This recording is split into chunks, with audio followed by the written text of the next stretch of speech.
Olá pessoal, tudo bem com vocês? Aqui é Fernanda Mansur, hipnóloga e bioalinhadora, e hoje eu vou falar sobre o terceiro traço de caráter que forma a nossa personalidade. Lembrando que no total, segundo Reich e Lowen, são 5 os traços que vão formar a nossa personalidade. Nós teríamos, segundo eles, um pouco de cada traço, alguns numa maior intensidade, outros em menor intensidade, certo? Mas todos temos um pouquinho de cada traço. Lembrando também que esses traços da nossa personalidade, eles nada têm a ver com patologia. E por que eu digo isso? Porque o terceiro traço, ele se chama justamente psicopatia. Eles deram esse nome, psicopatia, para o terceiro traço. Só que isso não quer dizer que a pessoa seja um psicopata, tenha patologia de um psicopata, é apenas o nome do traço de caráter, ok? Bem, então vamos falar sobre o terceiro traço. O terceiro traço, ele vai se formar na idade entre 1 a 2 anos e meio. Então, quando o bebê tem de 1 a 2 anos e meio. Por quê? Porque é nesse momento que o bebê vai ter o maior controle da parte superior do seu corpo. Então, o traço do psicopata, o traço de psicopatia, é o traço que se forma quando o bebê tem as suas primeiras interações com o mundo. Isso porque lá no primeiro traço, com aquele nome bem feinho, chamado esquizoide, lá, qual era o mundo daquele bebê? O mundo daquele bebê era o útero, ele só tinha percepção do útero da mãe dele, certo? Já no segundo traço, que é o traço oral, para você que vem acompanhando essa série de vídeos, né, de vídeo áudios, já no segundo traço, então, que era o oral, ele fica ligado à mãe, certo? Esse bebê está ligado à mãe, né? Ali através da amamentação. Então, o mundo desse bebê na fase oral é a mãe.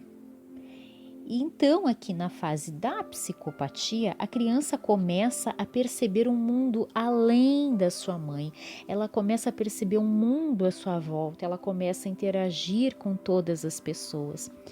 E é nessas primeiras relações com o mundo e com as pessoas que ela percebe uma relação de interesse e troca.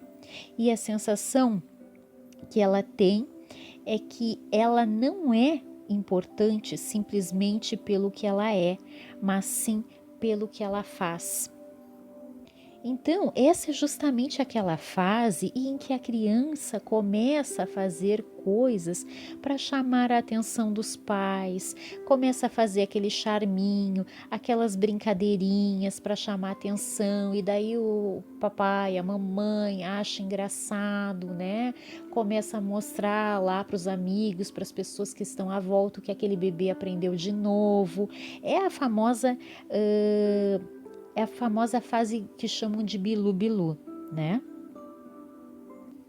Enfim, né? Os pais, eles fazem questão de exibir isso para todo mundo e ficam muito felizes com cada descoberta daquela criança.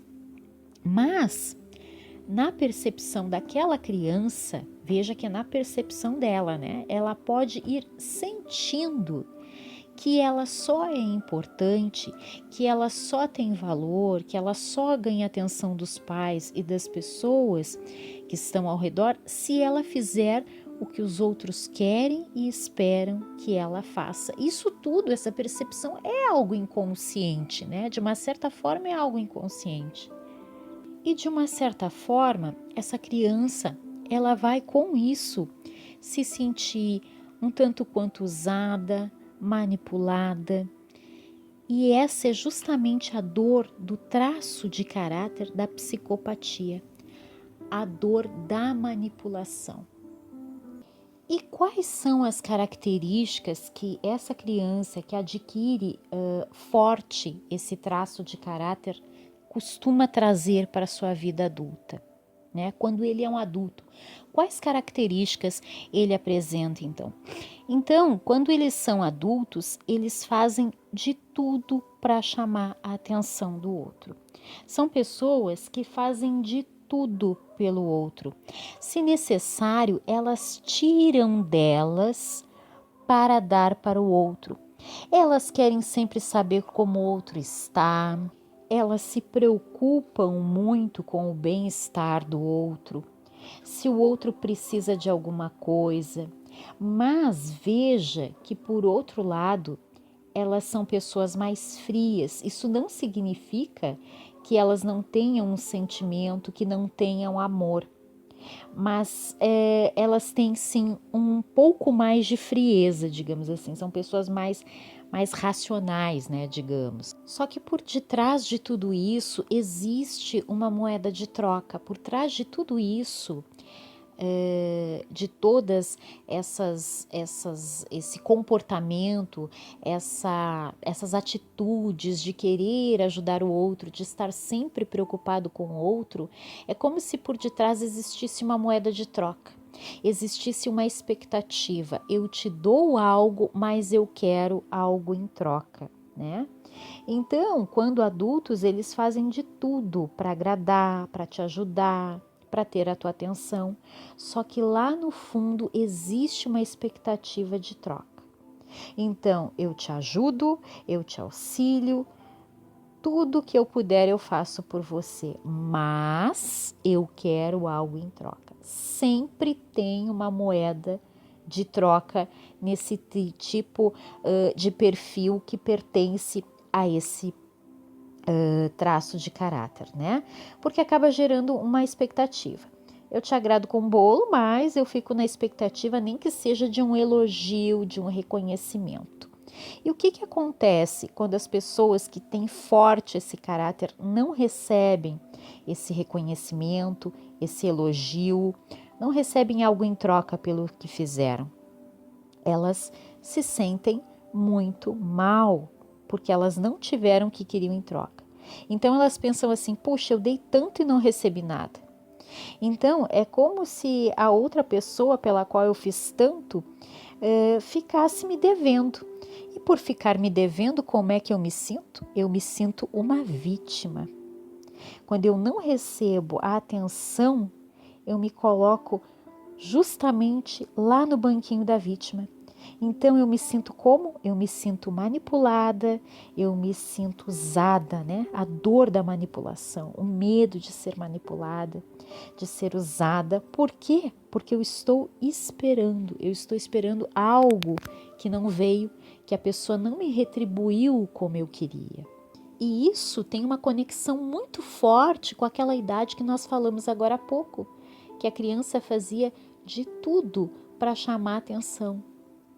Né? Então ela dava em troca aquelas brincadeirinhas, aquela troca toda para chamar atenção, né?